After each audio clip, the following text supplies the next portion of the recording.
கற்றது உலகளவாகவும் கல்லாதது கைமண் அளவாகவும் இருக்கட்டும்.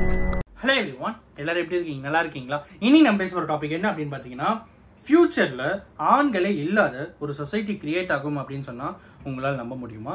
ரிசர்ச்ல இப்போ ஃபைண்ட் பண்ணிருக்கிற விஷயம் என்ன அப்படின்னு பாத்தீங்கன்னா, ஃபியூச்சர்ல ஆண்களே இல்லாம போகிறதுக்கான வாய்ப்புகள் இருக்கு அப்படிங்கிற மாதிரி சொல்றாங்க.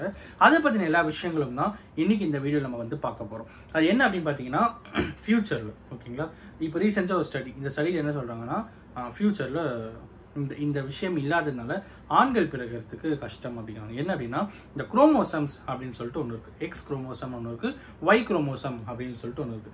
விமென்க்கு, அதாவது மதர்ஸ்க்கு கான்ஸ்டன்டாவே வந்து எக்ஸ் குரோமோசம் தான் இருக்கும் அப்படிங்கிறாங்க. மென்க்கு, டேட்க்கு வந்து ஒய் குரோமோசம் இருக்கும், எக்ஸ் குரோமோசமும் இருக்கும். ஓகேங்களா? ஸோ ஒரு பேபி பிறகுது அப்படின்னா 2 குரோமோசம் வந்து அதனுடைய தன்மையை பொறுத்து தான் அந்த பேபியோடைய ஜெண்டர் வந்து ஃபார்ம் ஆகும். ஓகேங்களா? மதருக்கு கான்ஸ்டன்டா எக்ஸ் குரோமோசம், ஃபாதருக்கு எக்ஸும் இருக்கலாம், ஒய்யும் இருக்கலாம். ஃபார் அன் எக்ஸாம்பிள், மதருடைய எக்ஸ் குரோமோசமும் ஃபாதருடைய ஒய் குரோமோசமும் சேர்ந்தா அவங்களுக்கு வந்து மேல் பேபி பிறக்கும் அப்படிங்கிறாங்க. மதருக்கு எக்ஸ் குரோமோசம் வந்து ஃபாதருக்கு எக்ஸ் குரோமோசம் இருந்தா அவங்களுக்கு வந்து ஃபீமேல் பேபி பிறக்கும் அப்படிங்கிறாங்க. ஸோ இங்க டிசைடிங் ஃபேக்டர் ஒரு மேல் பிறக்கிறதுக்கோ ஃபீமேல் பிறக்கிறதுக்கோ அது வந்து மதர் கிட்டயோ ஃபீமேல் கிட்டயோலாம் கிடையாது, அது வந்து டேட் கிட்டதான் இருக்கு, விச் மீன்ஸ் மேல் கிட்ட தான் இருக்கு. ஓகேங்களா? விமனை தான் எல்லாருமே சொல்லுவாங்க, நீ தான் வந்து இந்த குழந்தைய பெற்றுட்ட, உன்னாலதான் பெண் குழந்தை பிறந்த அப்படின்னாங்க. It's absolutely Blender wrong mistake அப்படின்னு சொல்லலாம். ஒரு பேபியோடைய ஜெண்டர் டிசைடிங் வந்து யார்கிட்ட அப்படின்னு பார்த்தீங்கன்னா அந்த பர்டிகுலர் பேரண்ட்ஸுடைய டேட் கிட்ட தான் இருக்கு. ஓகேங்களா? ஸோ இதுதான் வந்து ரீசெண்டாக இல்லை, காலகாலமாக இருந்திருக்கிற ஒரு விஷயம். இதில் என்ன ஆகுது அப்படின்னு பார்த்தீங்கன்னா, இந்த ஒய் குரோமோசம் அப்படிங்கிறது இருந்தால் தான் மேல் பேபி பிறக்கும் அப்படின்னு சொன்ன பார்த்தீங்கன்னா, இந்த ஒய் குரோமோசம் தான் குறைஞ்சிட்டு வந்துருக்கு அப்படிங்கிறாங்க. எந்த அளவுக்கு குறைஞ்சிருக்கு அப்படின்னு பார்த்தீங்கன்னா, கிட்டத்தட்ட 97% வந்து டிக்ரீஸ் ஆயிருக்கு அப்படிங்கிறாங்க. ரிமைனிங் 3% தான் இருக்கு அப்படிங்கிறாங்க. இந்த 97% வந்து ஆல் ஆஃப் தி சடனா இந்த ஒரு இயர்லயோ 2 இயர்லயோ 5 இயர்லயோ நடந்த ஒரு விஷயம் இல்லை. பல வருஷங்கள், பல கோடி வருஷங்களா எடுத்து அனலைஸ் படி இப்போ 97% டிக்ரீஸ் ஆயிருக்கு. இன்னும் மேபி 1 கோடி வருஷம் இல்லைனா வந்து ஒரு 50 லட்சம் வருஷம் இதுக்கு அப்புறம் மேலே இல்லாத ஒரு சொசைட்டி இங்க கிரியேட் ஆகிறதுக்கு வாய்ப்புகளே அதிகமா இருக்கு அப்படிங்கிற மாதிரி சொல்றாங்க. ஸோ எதனாலனா இந்த ஒய் குரோமோசம் வந்து குறையதுனால.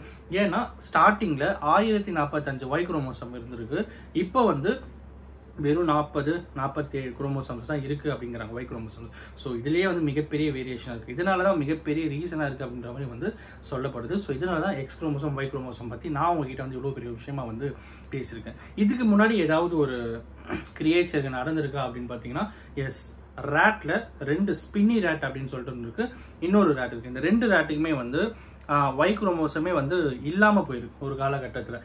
அதுக்கப்புறம் என்னாச்சுன்னா, மேலோட பாடியிலேயே வந்து அந்த டிசைடிங் ஃபேக்டர் இன்னொரு குரோமோசம் வந்து எடுத்துக்கிட்டு நான் அதை வந்து டிசைட் பண்றேன் அப்படிங்கிற மாதிரி. விச் மீன்ஸ் இப்போ ஒய் குரோமோசம்னா ஒரு எக்ஸாம்பிள் சொல்ல Z குரோமோசம், அப்புறம் வந்து எக்ஸ் குரோமோசம், அப்புறம் வந்து வேற ஏதாவது எஸ் குரோமோசம், சும்மா ஜஸ்ட் ஒரு நேம். ஓகேங்களா? நானா சொல்ற நேம் தான். பட் இந்த மாதிரி ஏதாவது அவங்களுடைய உடம்புல இருக்கிற ஒரு குரோமோசம் வந்து கனெக்ட் பண்ணிட்டு, ஸோ அது மூலியமா டிசைடிங் ஃபேக்டர் எடுத்து மேல் பிறகுறதுக்கோ ஃபீமேல் பிறகுறதுக்கோ ஆப்ஷன்ஸ் இருக்கு அப்படிங்கிற மாதிரி வந்து சொல்லிட்டு இருக்காங்க. பட் எல்லாத்துக்கும் மேல அப்போ மனிதனுடைய தோற்றம் எந்த மாதிரி இருக்கும் அப்படிங்கிறது வந்து மிகப்பெரிய கேள்விக்குறியா இருக்கு. ஏன்னா வந்து நம்ம சிம்ப்ஸ்லேருந்து தான் நம்ம வந்து வளர்ந்து வந்திருக்கோம். கரெக்டுங்களா?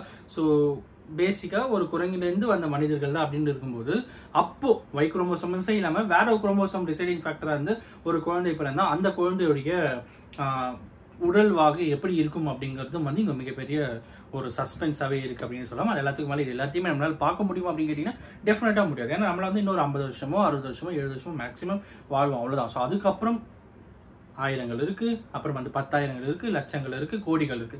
இவ்வளவு வருஷங்கள் போனாதான் இவ்வளவு பெரிய சேஞ்சஸ் வரதுக்கான வாய்ப்புகள் இங்க இருக்கு அப்படின்ற மாதிரி சொன்னதால this will be the highest suspense இருந்தாலும், பட் அது எல்லாமே நம்ம பார்க்கறதுக்கு நம்மளால இருக்க முடியாது அப்படின்ட்டு இருந்தாலும் இந்த மாதிரி ஒரு விஷயமும் ஃபியூச்சர்ல நடக்கிறதுக்கு வாய்ப்பு இருக்கு அப்படிங்கிறது இன்னைக்கு நம்ம கிட்ட ஷேர் பண்ணோம் அப்படிங்கிறது. அண்ட் ஆஃப்கோர்ஸ் இந்த வீடியோ ஒருத்தருக்கு நாலேஜ் இருக்குன்னு சொல்லிட்டு நான் நம்புறேன். Thanks so much.